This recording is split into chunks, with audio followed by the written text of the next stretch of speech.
Guys, yung mga naipon ng itlog para dun sa sunod na batch ng papapisa. Yan, nakaka-30 pa lang. Kasi dito ang aming inahin 15. Nag-a-average lang ng 12 hanggang 14, no?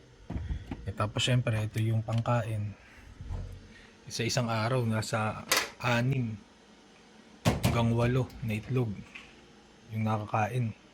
Tapos ang kuha ngayong araw, 12 pa lang.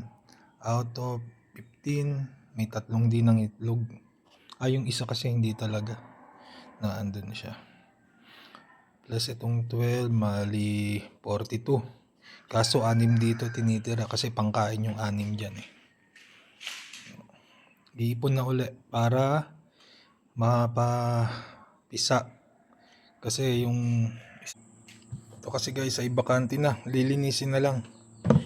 Para makapag-umpisa na uli ng pagpapa-incubate. Makamagsalang sa Sunday 22. Today is 20 eh. Magsalang sa kung baka 50, kahit 50 lang kasi pagka sinagad sa mas mga 60, masikip na eh.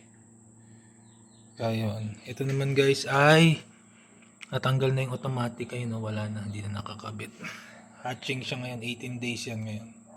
Kaya Sunday, malalaan natin kung ilang itlog ang makukuha natin. Ay, ilang sisiw pala, no? Sorry, ilang sisiw. Happy farming guys!